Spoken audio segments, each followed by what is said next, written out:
Hi friends, എല്ലാവർക്കും കുഞ്ഞൂസ് cooking ചാനലിലേക്ക് സ്വാഗതം. അപ്പോൾ ഞാനിന്നിവിടെ തയ്യാറാക്കാൻ പോകുന്നത് മുട്ട വെച്ചിട്ടൊരു മുരിങ്ങയില തോരനാണ് കേട്ടോ. അപ്പോൾ മുരിങ്ങയില സാധാരണ നമ്മുടെ വീട്ടിലൊക്കെ എല്ലാവരുടെ വീട്ടിലും ഒരുവിധം എല്ലാവരുടെ വീട്ടിലും ഉണ്ടാവും. അപ്പോൾ നമുക്ക് കൂട്ടാനൊന്നും ഇല്ലാച്ചിങ്ങ കറി വയ്ക്കാനൊന്നും ഇല്ലാച്ചിങ്ങ പെട്ടെന്ന് തന്നെ നമുക്ക് മുരിങ്ങയുടെ ഇലയൊക്കെ പൊട്ടിച്ച് ഇതുപോലെ തയ്യാറാക്കാം കേട്ടോ. അപ്പോൾ ഞാൻ അതിനായിട്ട് കുറച്ച് മുരിങ്ങയുടെ ഇല ഊരി നല്ലതുപോലെ വൃത്തിയാക്കിയിട്ട് കഴുകിയിട്ട് മാറ്റി വെച്ചിട്ടുണ്ട്. അപ്പം അതിലേക്ക് വേണ്ട ചേരുവകൾ ഇതാണ്: ഒരു 15ഓളം ചുവന്നുള്ളി, പിന്നെ ഇത്രയും പച്ചമുളക് എടുത്തിട്ടുണ്ട്, ഒരു അരമുറി തേങ്ങ എടുത്തിട്ടുണ്ട്, പിന്നെ ഒരു 2 മുട്ടയാണ് ഞാൻ എടുത്തിരിക്കുന്നത്.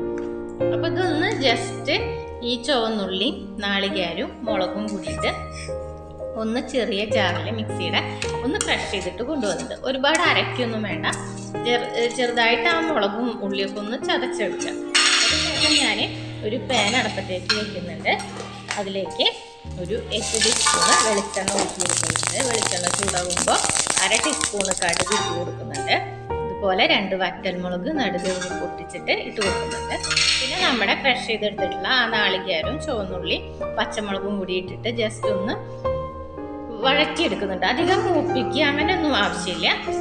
അപ്പം അതിലേക്ക് ഞാൻ ഒരു പാകത്തിന് കുറച്ച് ഉപ്പും കൂടിയും 1/2 ടീസ്പൂൺ മഞ്ഞൾപ്പൊടിയും കൂടി ഇട്ട് കൊടുത്ത് നല്ലതുപോലെ ഒന്ന് വഴറ്റിയെടുക്കുക.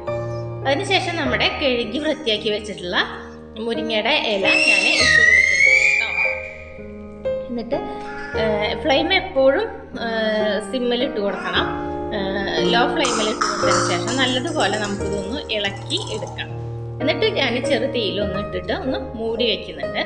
വെള്ളമൊന്നും ഒഴിച്ചു കൊടുക്കേണ്ട ആവശ്യമില്ല. വെള്ളം നമ്മൾ മുരിങ്ങയുടെ ഇലയിൽ ഉണ്ടാവും. കഴുകിയെടുക്കുമ്പോൾ ആ നനവുകൊണ്ട് തന്നെ നമുക്കിതൊന്ന് വാട്ടിയെടുക്കാം.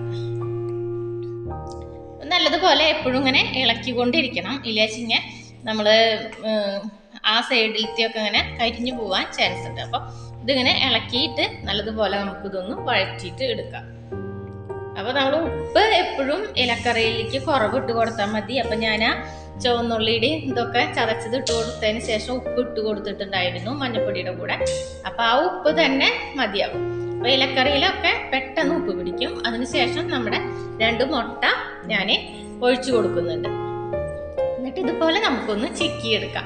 അപ്പം മുട്ടയുടെ ക്വാണ്ടിറ്റി എന്നൊക്കെ പറഞ്ഞിട്ടുണ്ടെങ്കിൽ എന്തോ കൂടുതലായിട്ടും എടുക്കണം വെച്ചാൽ കൂടുതൽ എടുക്കാം. അപ്പം മുട്ട നന്നായി കുത്തിപ്പൊരിച്ചിട്ട് കൂടുതൽ ക്വാണ്ടിറ്റിയിൽ കിട്ടും, ടേസ്റ്റും കൂടും കേട്ടോ. ഞാൻ 2 മുട്ടയാണ് എടുത്തിരിക്കുന്നത്. ഇതുപോലെ ഒന്ന് കുത്തിപ്പൊരിച്ചിട്ട് എടുക്കുന്നുണ്ട്.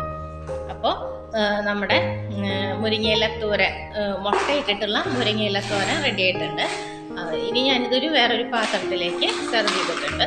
അപ്പോൾ വളരെ എളുപ്പത്തിൽ നമുക്ക് തയ്യാറാക്കി എടുക്കാൻ പറ്റുന്ന ഒന്നാണ്. എല്ലാവരും ഒന്ന് ട്രൈ ചെയ്യണം കേട്ടോ.